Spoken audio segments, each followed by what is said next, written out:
আমার মেয়েটা আজ কয়েকদিন যাবৎ খুবই অসুস্থ।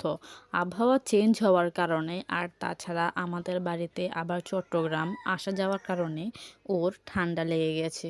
শারীরিক অসুস্থতার জন্য ও তো কোনো কিছুই খেতে যাচ্ছে না।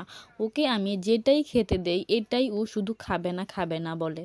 গতকালকে আমি মাছ রান্না করেছিলাম আর তখন আমি আমার মেয়েকে বললাম, মা আমি তোমার জন্য ফিশ আর ভাত রান্না করেছি, তুমি এগুলা খাও। ও বলে যে আমি ফিশ ভাত খাবো না, আমি চিকেন ভাত খাবো। কিন্তু আমার মেয়ের দুধ ভাত অথবা ফিশ অনেক পছন্দের খাবার।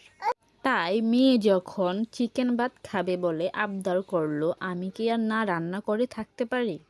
কিন্তু ঘটনা ঘটে গেল অন্যরকম। আমি যখন ফ্রিজ খুললাম, ফ্রিজ খুলে দেখি সেখানে চিকেন নাই। তখন মেয়ের বাবা বলল, ফ্রিজে নেই তো কি হয়েছে, বাজারে দোকানে কি মুরগির অভাব আছে নাকি? তুমি একটু ওয়েট করো, আমি গিয়ে এখনই মুরগি নিয়ে আসি। যেই বলা তো সেই কাজ। মেয়ের বাবা সাথে সাথে চলে গেল মুরগি আনার জন্য। মুরগি নিয়ে আসার পর আমি সেটা আমার মেয়ের মনের মতো করে তাকে রান্না করে দিলাম। আমার মেয়েটা খুব তৃপ্তি সহকারে খেলো। সন্তানদের এমন তৃপ্তি সহকারে খাবার খাওয়া দেখেও মা বাবাদের মনে অনেক শান্তি লাগে, যেটা আমার মেয়ের খাওয়া না দেখলে আমি কখনোই বুঝতে পারতাম না।